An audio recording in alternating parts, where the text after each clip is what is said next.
Good morning, everyone. Welcome to Treya Tarot. This is a collective reading for this weekend. So that's from March 21st, which is today, to the 23rd. Happy spring equinox yesterday, everyone. All right. We have a Venus Cazimi today, which is essentially a conjunction between Venus and the Sun, I believe. My knowledge of Cazimis is kind of small, but I do know that what they do is tend to illuminate whatever planet is going through there. So there's bound to be something interesting happening this weekend with a Venus Cazimi. So I'm kind of just reading generally for that. Okay, I'm using the Luna edition of the Ethereal Visions today because it's very pretty and Venusian in its feel. So it's kind of on theme. If you like these readings, please like and subscribe. I appreciate it. Thank you. Okay. Oh, a choice for the Venus Cazimi. The World. I wish I had larger stones. Actually, we're going to pick one from each side, yeah? Okay. Oh, that's so interesting. Wow. Okay. So considering that if you watch astrology videos at all, you may have heard that the Cazimi is about how relationships need to change. So depending on the house it falls in your chart, it provides context. So for me personally, the chart falls in my group social.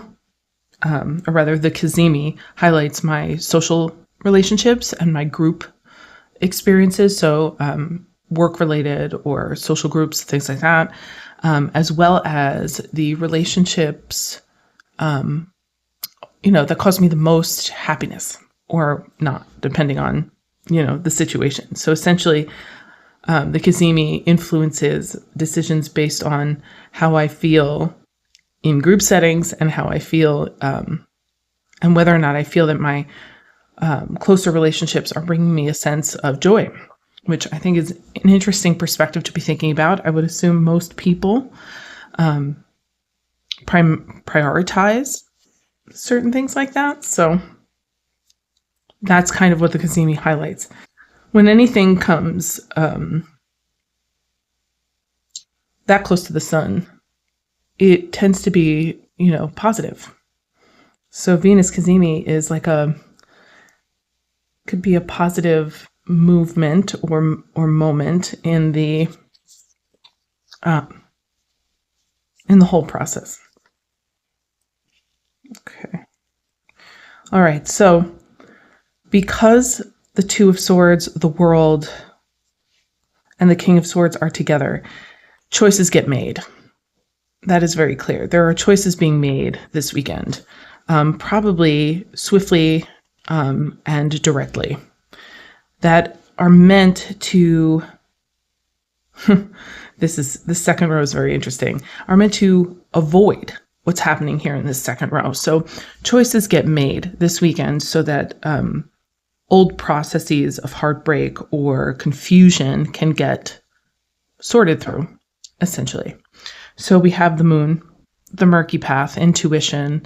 There's a spiritual aspect there. So keep that in mind. The Three of Swords, which is heartbreak, but it's also seeing past the heartbreak or healing a heartbreak.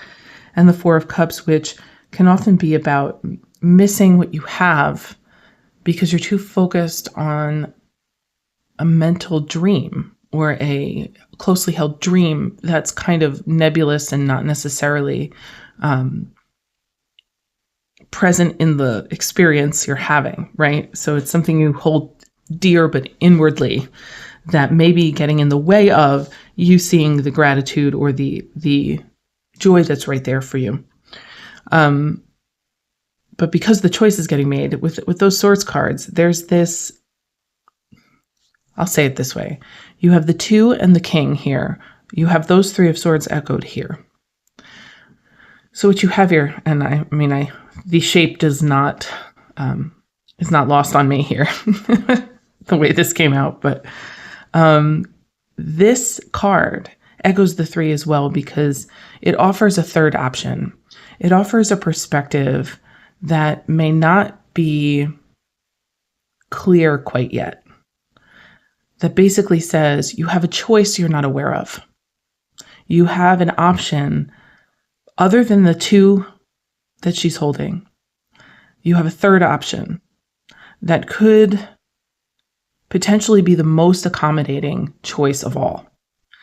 The King tells you that once you know what that is, once that opportunity presents itself, the world, you will make that choice swiftly and fairly and directly. The Moon, the 3 of Swords, and the 4 of Cups, this is about working through a sense of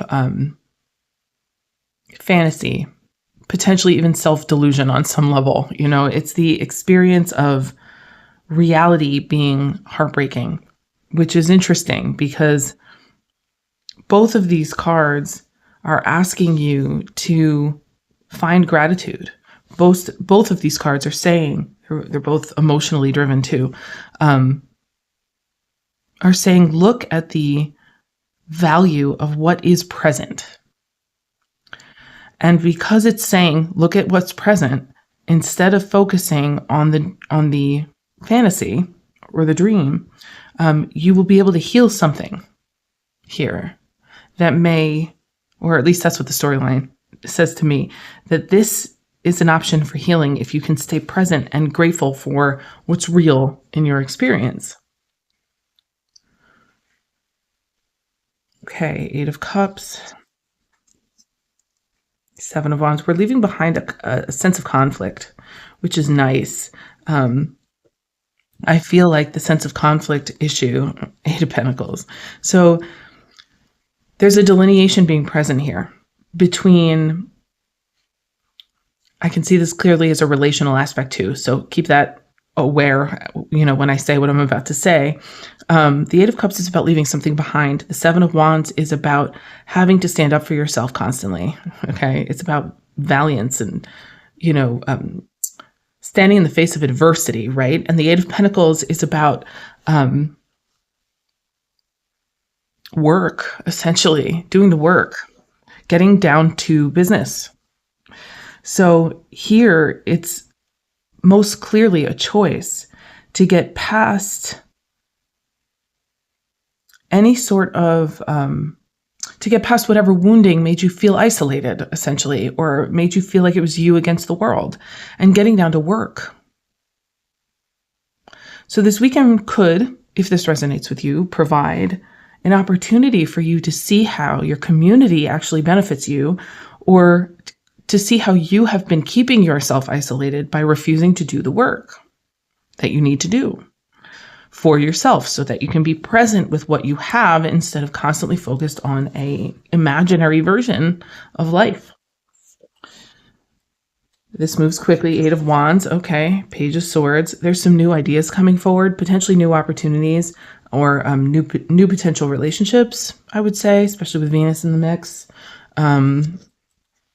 High Priestess. But this feels very much about how we process what we decide to engage in or not, how we view or see other people in our lives, whether or not we're bringing compassion to the table.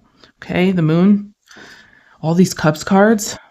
There's this, are we seeing things clearly? 2 of Swords. She's blindfolded after all. So there's missing information that's not really missing. It just doesn't seem to be on the top of mind. That will come forward this weekend so that you're able to see exactly what's happening. So you might be, if you're following this storyline, you might find yourself accessing a particular kind of clarity this weekend that was not available to you before, which is exactly in alignment with what I've heard about the Cazimi transit. So I think that for any of us who live in that frame of reference, this could be a clarity-inducing weekend. And that could be good and bad. I mean, it can be experienced in any way. But my opinion is that what it does is it points you towards the work that needs to be done within you.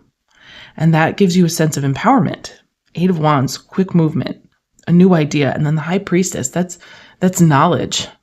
That's divine knowledge and inspiration there, especially with the moon in the reading. So there's a lot here about becoming a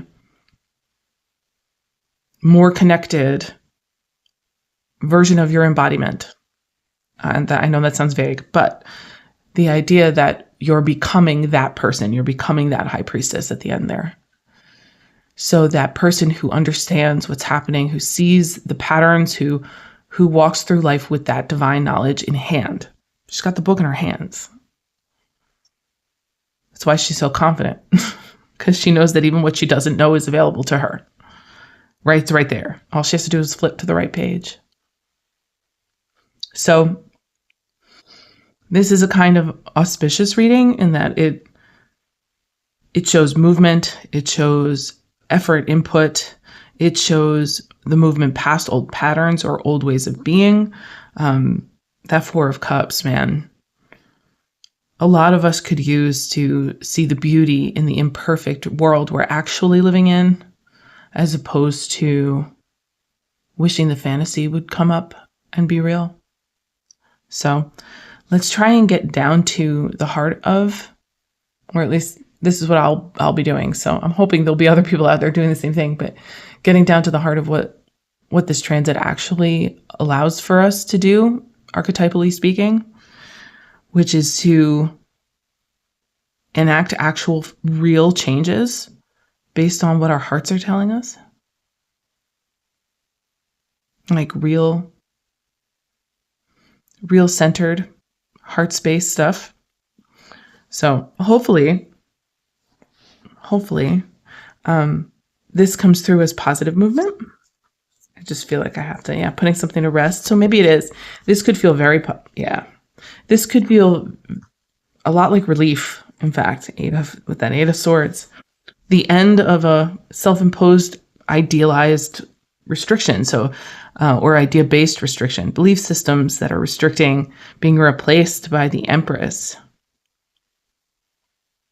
Putting something to rest. Someone setting themselves free here. And I don't know if it's free in the sense that we would normally default to. It may be free internally, so much so that nothing on the outside has to be done at all. This is fundamental individual freedom here. And it's not about what gets out of our way outside of us. It's what work we're willing to do to fix the issue going on inside of us. So this weekend may actually feel kind of profound for some and potentially really healing and freeing. So hopefully, if you get to experience that and you want to share and say, and let me know if that happened for you, I would love to hear about it. These are the types of things I always love when clients tell me, when they get something I say that we're going to get. This is one of those readings. So if you get this, please, please say something. All right. Sounds good. Well, have a good weekend, and I will see you soon.